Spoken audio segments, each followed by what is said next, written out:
a lot of applicants fear coming across as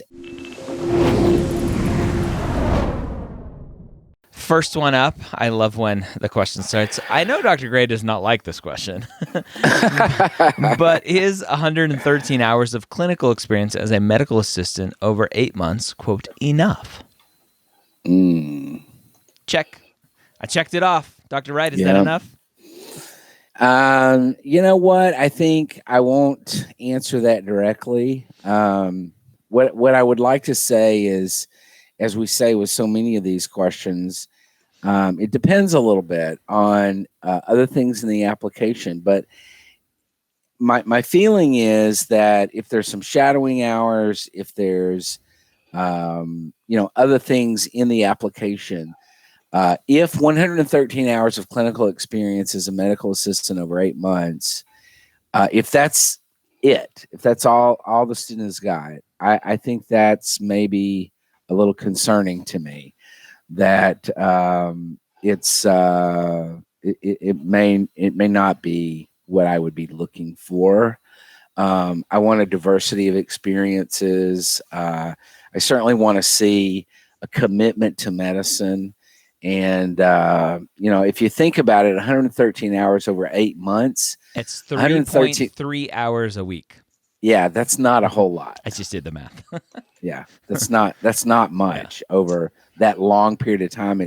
Now, my guess is that what I don't understand is I thought, medical assistant is a job. Yeah. And typically, and if that's your job and you're only working 113 hours over 8 months, that's a very part-time job, like super part-time job.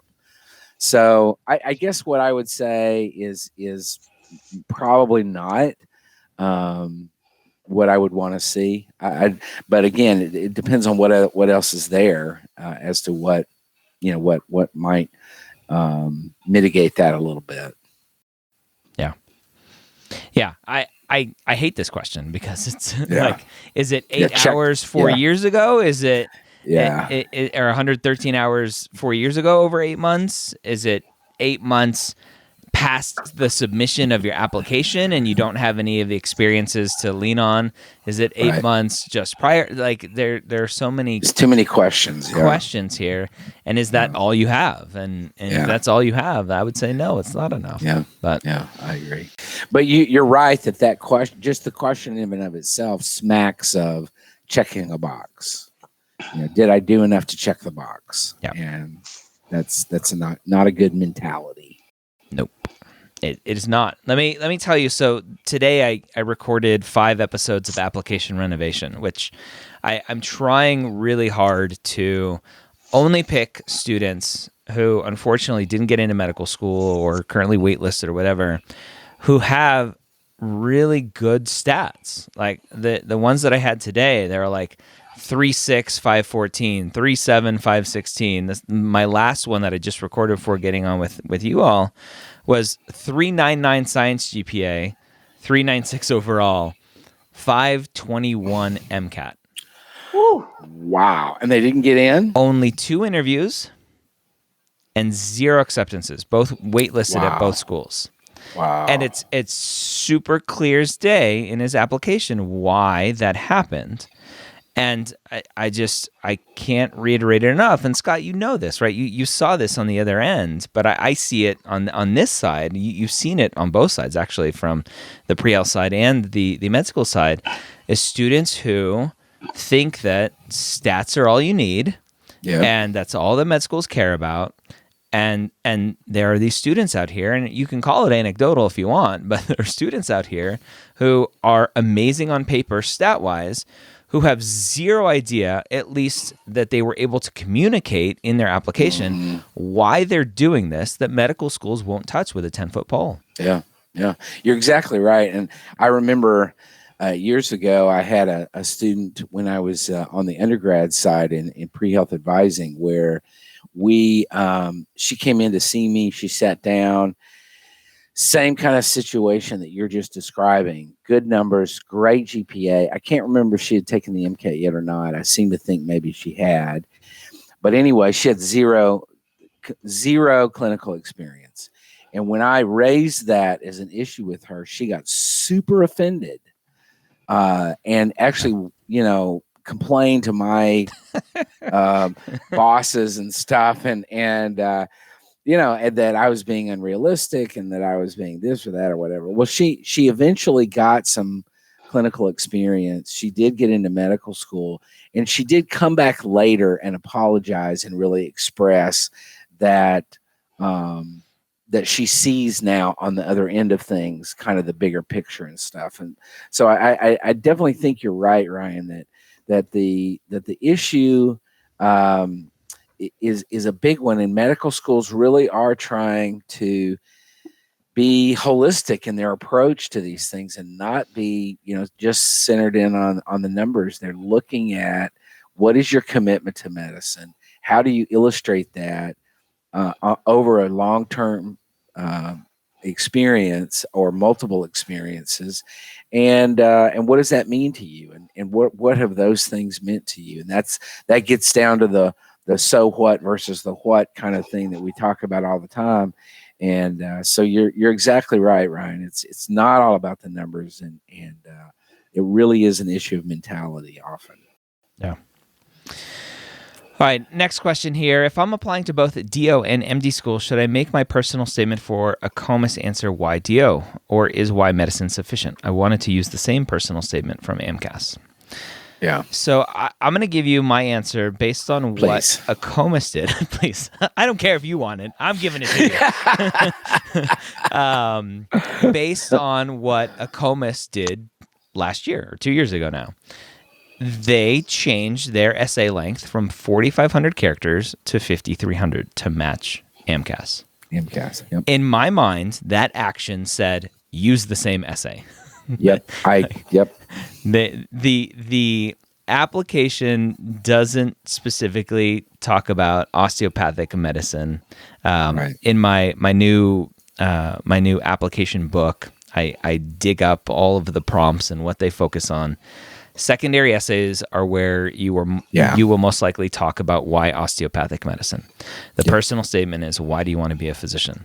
And again, getting back to application renovation today, one of the applications I reviewed was for a student who applied to ACOMAS and had one sentence in the application that said osteopathic medicine. It was like, blah, blah, blah, blah, and this is why I like osteopathic medicine.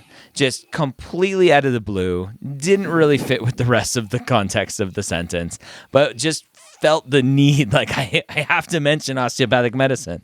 And that just made it worse, I think. Mm-hmm. Yeah. No, I agree. Yeah, I think you're right that the secondary application is where that often, where schools will want to explore those things, and where the student will have an opportunity to explore those things in terms of osteopathic medicine and a commitment to that, or a recognition of what it is all about, and stuff like that. And obviously in the interview, that's going to come up at almost every osteopathic school. Now, it's interesting. Allopathic schools, it's not going to come up at all. They're not going to say, why allopathic medicine? Not osteopathic. Right. Yep. But the osteopathic schools, it will definitely come up in an interview. But I think that I agree with you. I think that and even though the TMD-SAS personal statement length is slightly shorter than the AMCAS and ACOMAS length, almost you should be able to use the same one for all three with a small adjustment on the TMD-SAS one. Yeah. That's what I tell students to do is write the 5,300 character one, and if you're applying to TMD-SAS as well, find 300 characters to cut out. Yeah. There's usually some to cut out there. Yeah. And while we're on this topic, oh, go ahead. I was going to say, and that's right, bringing up TMD-SAS, you apply to MD and DO schools through TMD-SAS with one personal statement. Yes, that's correct. That's correct. What I was going to say is, while we're on this topic, Mapped members, you can go into Mapped to the Applications tab and look at the personal comments and personal statements prompts. I mean, you could also go create yourself a free account for MCAS and ACOMAS, but it's baked right into MAP now. So you can see how very similar those prompts are. Yeah. And honestly, how vague they are. Like they both offer some context, but the prompt itself for MCAS is use the what space do you want to provided. say? Yeah. Use the space provided to explain why you want to go to medical school. Yeah. The notice how it doesn't say use the space provided to show that you are good enough to be a physician. That's what most students interpret it as. Why medical school? I think the TMD SAS one is a little bit more specific, but I think in general, that doesn't change the reality that you should be able to use the same one for all three. Yeah, and again, you can see word for word the prompts. Mapped members. So head on into applications and you'll see how similar they are. Yeah. Cool. All right. I won't throw this next one. Oh, that's just the feedback on what we were talking about earlier. Yeah, a lot of comments. I guess, so circling back to our talk about clinical. So somebody wrote in, Dr. Wright spoke about commitment to clinical. What does it mean if I had 8 years of full-time clinical job, then took another 6 years of gap and everything? Okay. Is it fine to have about 4 weeks of clinical? Sounds like it's been off and on, but steady.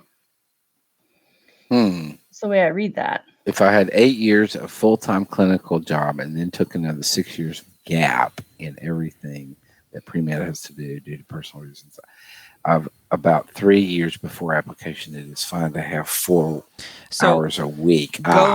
Going back to what we were mentioning earlier, like we said, 3.3 hours a week. Yeah. Like that wasn't a knock on only 3.3 hours a week. It was a knock on 113 hours over 8 months. Like that's all you have. That just equals 3.3. Like if someone for a long time has this extended commitment and then either life changes and need a new job or whatever that looks like, is consistently getting 4 hours a week for, they said, 3 years away from applying? Yeah. That's fine. Yeah, I agree completely. Yeah. The broader context that's available now helps with my answer and yours. What you guys are all saying is that the picture now is a little bit more clear, and I agree with you, Ryan. Yeah, I know it's tempting, right? Because you want rubrics, right? You guys want to hear numbers. You want to hear metrics that you can say, I have accomplished. But that's not really what clinical is about. It's about showing a long-term commitment and interest in working with patients. So there are a lot of ways to shape that.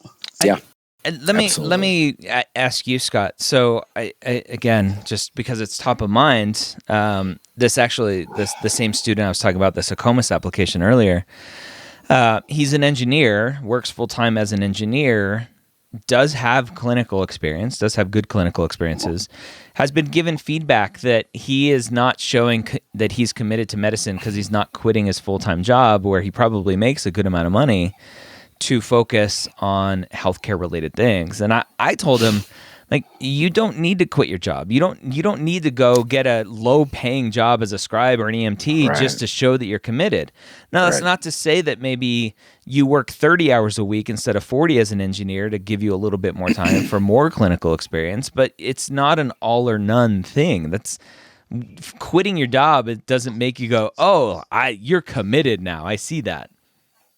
Yeah, I agree with that completely. I don't like the idea of forcing somebody to change the entire reality of their life to make it fit into this sort of stereotypical picture of what somebody thinks a pre-med pass should look like. Particularly one that assumes you're wealthy enough to not have income. Exactly. Like that's the exact opposite of what we're about here. Yep. So I agree with you completely, Ryan and Rachel, you too, on that one. All right. So changing topics. What do you do? What do you do? How do you do? What do you do when you see yourself plateauing in MCAT studying? I've consistently held 509, 510 on the past few tests, and I'm wondering how to break through. I test March 26th. Rachel, you're up. Sounds like a Rachel question. Yeah. All right. So first of all, You don't have to tell me, but ask yourself. I don't really care that you're getting 509, 510. I mean, that's great. Good job. What I want to know is what you're getting on each of your sections, right? So I've mentioned this many times. I'll continue to mention it. If you go to the Blueprint MCAT blog, they've got an article that my old colleague Brian Schnedeker wrote like 7 or 8 years ago. That's still true. It's called How Do I Know? Am I Ready to Take the MCAT? And it walks you through doing analysis of your last 4 or 5 practice tests and looking at the average of the section scores. So that's sort of step one, is get away from the composite and look at the up and down patterns by section. And then if you're plateauing at a number that, is pretty good, I respect that you want more, you've got a month, no reason not to shoot for more, then you need to be diving way deeper than just your section score, right? You need to be looking at every question, whether you got it right or wrong. So it might take you 1 to 2 times as long to review your MCAT as it took you to take it. So if you're at the point a month from your MCAT, my guess is you're probably done with content. You're probably done with drilling sections. You're probably just taking full inks at this point. You might only have time to take 1 a week because you spend 8 hours taking the exam and then another 8 to 15 hours reviewing it each week. And really looking at every question, whether you got it right or wrong, what the takeaway is. And, depending on the company you're using for your prep, you may have some detailed analysis to look at that'll show you breakdown by critical reasoning skill or topic. And you need to start zeroing in on both the tiny little things you're still getting wrong, but also anything you're getting right when it comes to critical reasoning, how you can apply that to other questions. Mm-hmm. Hope that helps. Yeah. Good answer. Good. And to not freak out about plateaus, right? They're there. They happen. Yeah, they're normal. And honestly, you might go down again. I mean, I'm not trying to jinx you, but that is, most progress looks like this before it goes up, So if you get a 507, you might get a 512 next time. And again, go back to those section scores. Yeah. All right. My second favorite question here. Oh, how do you interpret medical school or MCAS stats in the sense that we have access to information regarding median MCAT and GPA scores? So hypothetically, if our GPA falls below a median GPA score, let's say the median is 396 for the school.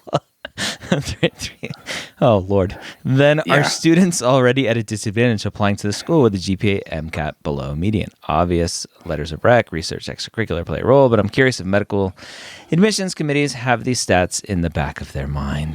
Oh, Lord. I like this one. I talk about this one all the time. So, talk about it. Dr. Scott Wright. If a medical school has a median, right, and I'm glad the student correctly said median. The MSAR shows median, not mean or average.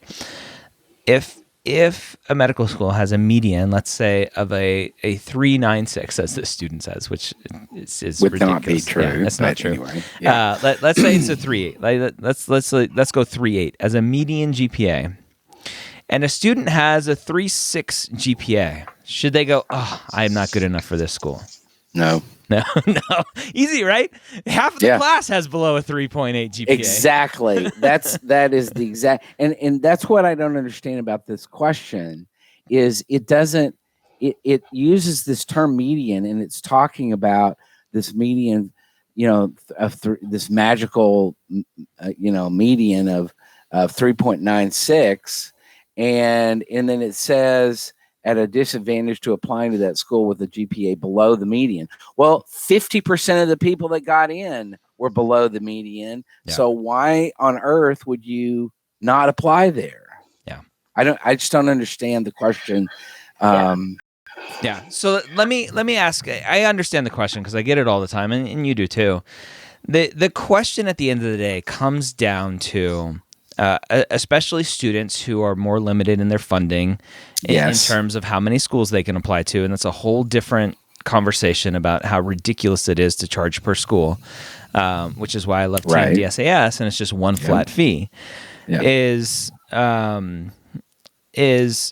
how do I know if I have limited funds to apply to medical schools, right? And this is the flack that I get when I talk about don't use stats to apply to medical school, is students push back and like, I can only apply to 5 schools, 10 schools, whatever it is, Yeah. I need to make sure I'm applying to schools where I have a chance.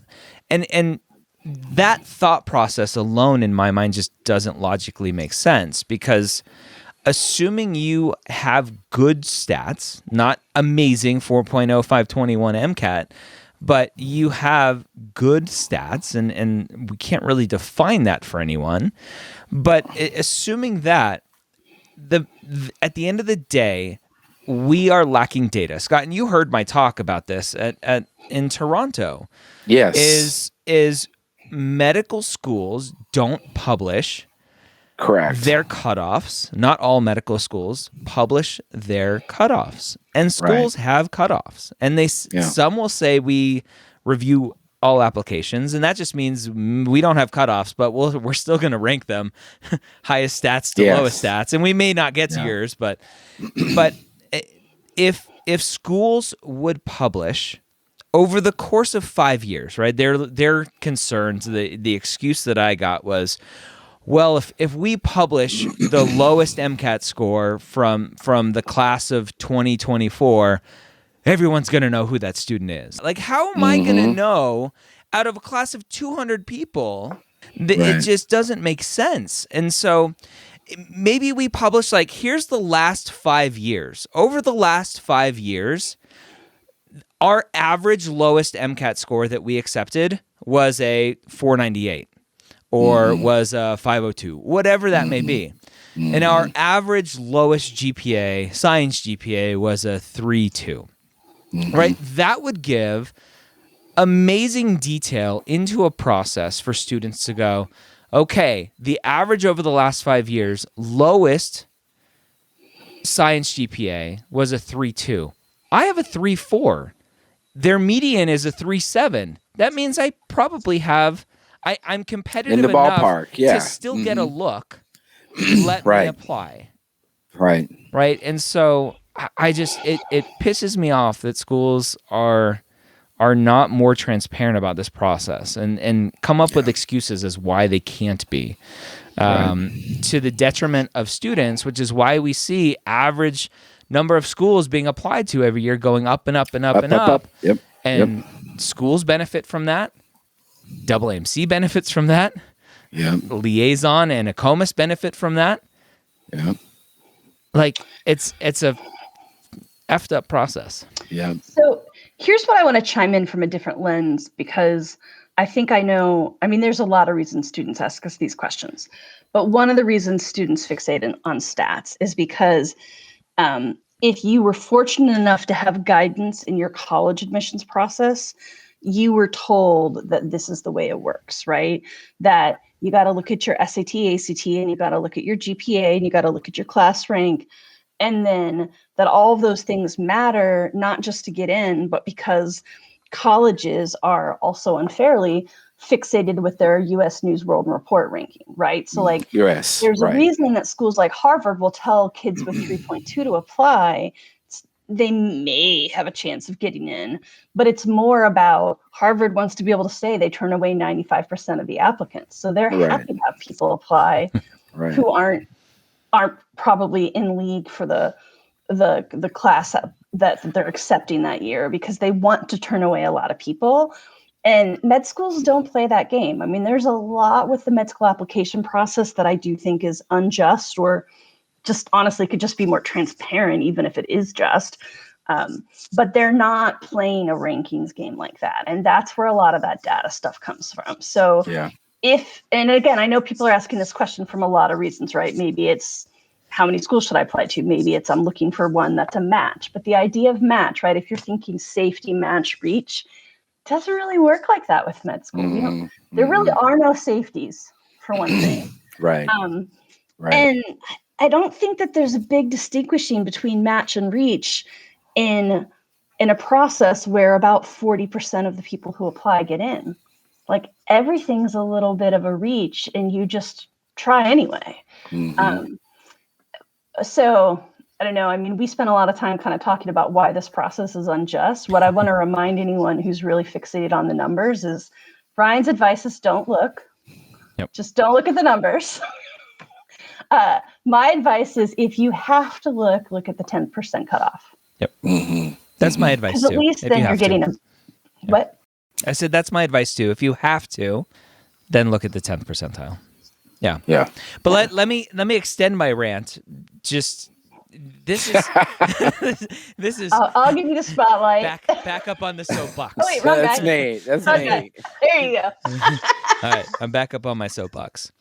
So this is the explanation that I give, and it may completely be false, but it makes sense in my mind, is if students are only looking at the MSAR for picking schools to apply to, and they go onto the MSAR and go, okay, I have a 3.8 GPA and a 515 MCAT score, and these are the schools that I'm going to apply to. And the other students who have 3.5s and 5.10s, these are the schools that I'm going to apply to, because this is what the MSAR is for. I'm going to pick my schools based on my stats. What, in theory, students are doing year in and year out is perpetuating the same stats year in and year out. When you only give schools the opportunity to accept and reject students within a given GPA range, because that's what the MSAR says, well, guess what the MSAR next year is going to say? It's going to have this same exact GPA and MCAT range. You're not giving the schools an opportunity to tell you yes or no. You are saying yes or no before that ever happens. Yep. You are acting as your own admissions committee and saying no. Yep. Yeah, and funny, sad, not funny, haha. What's funny about that is that one of the things we hear from you guys a lot is like you feel sometimes like people in your life are telling you no, right? If you're frustrated with mentors or work supervisors or doctors, or, whoever who are saying, oh, you got those 2 C's, I don't know, or you're a full-time engineer, I don't know. Like, don't tell yourself no either. Yep. All right, I'm off my soapbox. We can continue. Okay. Let's see where I lost my thread here. Okay. That's a lot of good ones today. Yeah. In short, I have an ample amount of teaching experience and absolutely want teaching to be a part of my career in medicine. After my clinical experience, I know I want to combine the best of both worlds, medicine and teaching. I'm a nontrad and know that my career goals are to go into academic medicine in some form. Should I be specific about my aspirations on my application? Scott, what do you think? I think it would be beneficial to connect the two.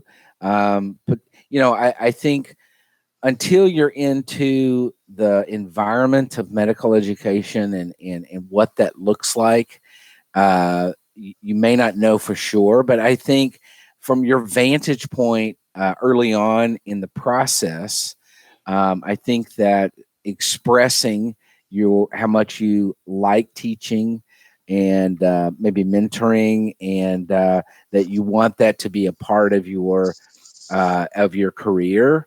I think it makes a lot of sense to do that. That doesn't replace, obviously, clinical experience and et cetera, in terms of what you want to have present in your application. But I think in terms of the personal statement, for example, or in the application itself, connecting all that together makes a lot of sense. I mean, I think that it's getting harder and harder to keep good students in academic medicine because it's just not as lucrative as private practice or whatever. So academic medicine can be a bit of a challenge for students to see the benefit in terms of the bottom line on their budget, for example. But I think that if you know for sure that teaching is really important to you and you like it, and I say go for it. Yeah, that kind of stuff can come through. I typically wouldn't recommend it for a personal statement, but that stuff can come through in the activity list where you're going to talk about teaching because that's what you've been doing for a while, and making a comment in there about your future as an educator in medicine, I think is an appropriate comment. Yeah, and there are some secondary application essays which will ask about if you had to dream about what your future would look like. What do you anticipate that might be looking like, at least at this point in your progress? And so that is not probably a not common question in a secondary application, but it's not rare either. And so I think that that would be another place where that might come out. Yeah. How is a patient transport aid viewed by medical schools? If I have the option to do scribing or transport, I assume scribing would give me better clinical experience. Yes. Generally, I would say, yeah, I agree with that. Yeah, I've heard from some students I've heard from some students who have heard from medical schools that there are some medical schools out there that don't consider transport as clinical experience. Yeah. So it's not something that you can really control. I think some students will say, should I reach out to schools? I'm like, no, just mark it as clinical on your application and let them do what they're going to do with it. Hope they'll like it. Yeah. Well, and like we've said so many times with jobs that are sort of more entry level, take transport if that's the way to get the job, and then see if you can shift later. Parlay that into something different. Yeah. Is that a good use of parlay? I've definitely had plenty of people transport me who could have used more training. And I just mean in like the basic stuff, like I sprained my ankle yet again and you just pushed my foot into the door. Ow. Why if you're one of the people who can really steer me in a wheelchair and not knock me into things, I will let you a lot. Well, I'm excited for the day when we have the Amazon warehouse robots that just slide under a stretcher, lift it up, and then just take you. Like that's the future of patient transport. Yep, I agree. You're gonna have robots in the OR. Then why not robots transporting them from one place to another? Yep, exactly. While inputting activities on Mapped, I find myself feeling uneasy listing, let alone describing relief or volunteer work. How would you recommend describing these experiences without sounding self-centered, prideful, all while not undermining the work itself? Well, so I do have an opinion, a definite opinion about this question, because so I think in my experience, a lot of applicants fear coming across as arrogant or prideful, or what was the other word that they use in this, self-centered. And I think the chances of that happening are really low. Yep. In other words, I think if you're a relatively well-adjusted, centered, balanced person, and you're going to input the things that you're doing, and you're going to be talking about what you did. I mean, the application is all about you. Of course, it's going to be self-centered. It's all about you. But you're not going to, the chances of you coming across as prideful or arrogant are really low. And I think if you're, and my feeling is, if you're asking that question, then it's not going to happen. Yeah. Because you're self-aware, number one. Yeah. So just the fact that you're asking that question and that this is on your mind, you're not going to be coming across that way. Is my gut reaction is that I wouldn't worry about it. Just do the application, answer the questions, describe what you did, what you got out of those experiences. I really literally, over the thousands of applications I reviewed over my 25 years in medical education, I would say I could count really very, very, very low numbers where I thought it came across as really, kind of outrageous. So it's not going to happen. And the other side is often concerning for students, is especially in a disadvantaged essay, is I don't want to feel like they need to pity me, right? It's kind of the opposite. And it's the same response, is unless you are trying to get that sentiment across, then you're probably just fine. Yeah, I agree with that. Yeah. I don't know if this person literally meant in the activities section or if they meant like, I'm actually applying this year and I'm working on my official activities descriptions. But I just wanted to make that distinction because especially if you're not applying this year and you're just sort of logging your activities as you go, that's the whole point of the reflection is just brain dump. Yep. Don't even worry about how you sound. Just get it all down because later you can go and look at, those notes that are going to be way too long and way too rambly and cut them down. Yeah. And yeah, if you're worried about how it sounds, then I would say it out loud to a friend and turn on, the Google Voice type to talk, so it'll type while you talk. Because you'll be surprised how natural it will come out if you just talk about it. Out. Yeah. Yeah. Which just a random thought that popped into my head. This is mapped. This is how map unfolds for everyone in real time. When you mentioned, right, just do a brain dump and don't think about it, I had this random thought that came across my mind when students are doing these random dumps in the activities section or as with new updates, it'll be in your courses, it'll be as part of your MCAT score. You can have these reflection boxes and your courses. Did I say courses? You can have that in your reflection boxes. I think it'd be interesting to think about the ability to mark those as private so that an advisor doesn't have access to some thoughts that a student may have. Good point. Yeah, good point. Yeah, I agree with that. Because that might cause a little bit of hesitation. Yep. To put things out there, just that dump mentality. Yeah, I agree with that. Yeah. Yeah. If you guys want to comment, if that's interesting to you, if you'd like to be able to mark things private, so that they're not visible when you give read-only access to your advisor, we'd be interested to know if you'd like that feature. Yeah. All right. We probably have time for one or two more. Yeah, for sure. After doing some research, future pun intended, I found that NIH grants are given out 800 times more often to MDs versus DOs. As I am interested in pursuing some research in medical school, is that enough reason to the question, why MD over DO? So here's where, let's use our research brain. Correlation doesn't equal causation.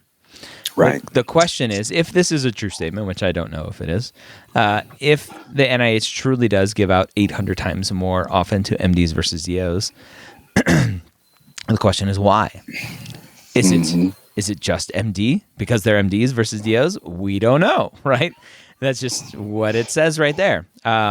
What we do know is that DOs are still relatively new in the medical world.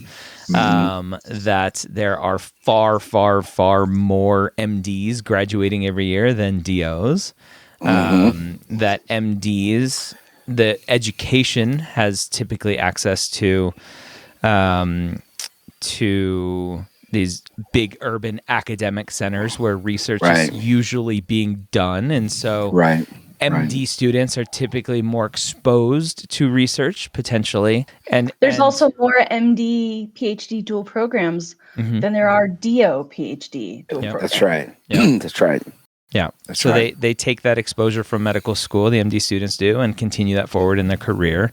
But that's not to say that as a DO, if you are really interested in research, you can't go forge your own path and go get those grants too. Yeah. No, I agree with that. And I think that,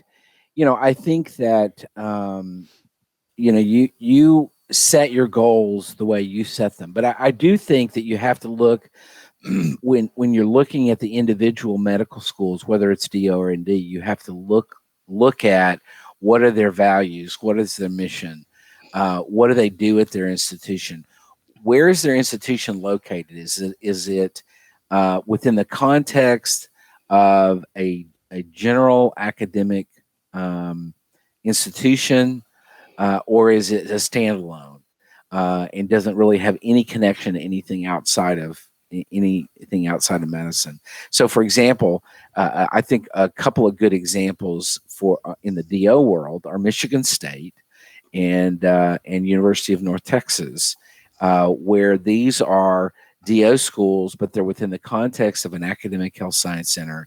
They're within the context of the broader scope of what higher education is all about, which is, one of those things is research, is what higher ed is all about. And so I think you have to drill down to the individuality of the medical schools, and in matching your goals as a student and ultimately as a practitioner, and make sure that they match with the goals and the values and the mission of the institutions you're looking at. And just, because I think in some cases you're right. You can look at an individual DO school and say this DO school is not, generally speaking, a big research institution. It's not doing a lot of stuff. It's not, their focus is teaching, their focus is primary care, their focus is whatever. So, yeah. As a quick addendum, so we sort of addressed the first part of this. The second part is that enough to answer the question why MD over DO? And I don't know if you misheard us before. We were actually saying that why MD over DO is rarely ever asked. Yeah. DO over MD is sometimes asked, but if you think about often in culture with much thornier issues than allopathic versus osteopathic, the dominant group centers. So marginalized groups are forced to express themselves and dominant groups are sort of given a given. That's kind of the way it goes with MDBO to some degree. Like there's an assumption that that's the norm. Now I disagree with that assumption, but there are way more schools that are MD. Like you can't deny the numbers. Yeah, right. So and worldwide, osteopathic medicine only exists in the United States at any education level. Right. There are osteopaths in other countries, but they're more like chiropractors. Right. Like the way we use that word is different. Right. And so I think that. So I agree with you completely, Rachel, on that. Yeah. Just a extension of that point, Rachel. I don't like the term osteopath for that specific reason. Right. I prefer osteopathic physician. Because osteopath is a career field in the rest of the world, which is basically like a chiropractor, physical therapist kind of person. Yeah. Our osteopaths are osteopathic physicians. And I got mad at CNN when they were talking about Trump's physician being an osteopath. I'm like, he's not an osteopath. He's an osteopathic physician, which it confuses people because then they go and look up what's an osteopath and they see, oh, it's not even a physician because they're looking at what the rest of the world calls an osteopath. So yeah, I mean, in my mind, okay, so it's, doctor of medicine, doctor of osteopathy, doctor. They're just doctors. Yeah. Really. When I see my DO doctors, usually I call my doctors by my first name because, I want that kind of parity in my relationships. But if I'm calling them by their title, I just say doctor. Yeah. I don't care about the DO versus MD. Yeah. And I think generally speaking, the general public doesn't care. Yep. And they just want to they just want to feel better. They're and I would say chances are often the case, particularly when you're talking about urgent, acute issues that they're not even going to know whether you're a DO or an MD. They're just going to, so yeah. Yep. And an extension of that question is I would like to see what the NIH grants are in the last 10 years, right? Is that 800 to 1? Is that over the course of the lifetime, even before DOs existed? Or is it, yeah, that'd be interesting to know. Right. Can we do one more? I think that one about financial aid would be a great one to do. Yeah, that's what I was going to put up. So our friend here forgot about the 400 character limit, so we're not going to be able to get it all, but we can get the bulk of the first question at least. I'm not sure if you'll be able to answer this. I'm anxious about financial aid concerning medical schools. Specifically, is working a full-time and part-time job after college frowned upon in the sense that upon admission, a medical school may offer you a smaller financial aid package or deem you not qualified for financial aid? What has been your experience along these lines? I guess part 2 of this question is how full-time, part-time clinical and or research jobs are considered by something. An admissions committee, yeah. Yeah. So I really like this question because I think this concerns a lot of students. And I think the point here, and the point that you made earlier, Rachel, contrasting undergraduate institutions with medical schools is applicable to this question as well. The financial aid picture for medical school students is so much different than it is for an undergraduate institution. An undergraduate, they don't typically, medical schools are not doing a whole lot of leveraging of financial aid to get to get their class and stuff like that. I think that what you find in the medical school world is that different schools are going to have different ways that they allot financial aid. And when I say financial aid, there's different types of financial aid. There's institutional aid, scholarship, such as scholarships or grants, and then there is federal, or state aid. Some states have their own aid programs for medical school students or whatever. So, but what I want to say is that generally speaking, there's plenty of money to go around to go to medical school. Now, most of that money is going to be loan money for almost every student. If you don't have super rich parents that can finance this whole thing, which, man, I wish, wouldn't that be great? Can they adopt me, please? I know, right? But if you don't have, a buttload of money sitting somewhere, then you're going to be taking out loans. You're going to be, and those loans, even the loans for medical school education are different than they are at the undergraduate level. You have a longer period of time for repayment. Often medical schools will try to lump a lot of their institutional aid into the first or second year because that makes a difference in terms of the when you're repaying the loans, in terms of the amount of interest that you're paying on those loans. And so I think that what I get as a sense from this questioner is an uneasiness about, number one, am I going to be able to finance medical school education? And then, and yes, the answer is yes. If you're a citizen, a U.S. citizen or a permanent resident, then you're going to be able to finance your medical education. Now, the other part of this question is about, if I work really hard and save up a whole bunch of money to be able to help me pay for medical school, is that going to affect how much? And the answer is really no. Yep. It's not going to affect it at any, need-based at all. Yeah, it's really not need-based at all. It's what they're really looking for is, how do we get these kids through medical school? And so I think this is a good question. It's an important question. But for this particular question, I would say don't worry about that. If you're, in my advice to all of you guys that are listening to this podcast or watching this video, or certainly live now, is in preparing for medical school, save as much money as you can, pay off as much debt as you can before you get to medical school. Watch out for credit cards, and then that's what you can do. That's what is a great deal for you.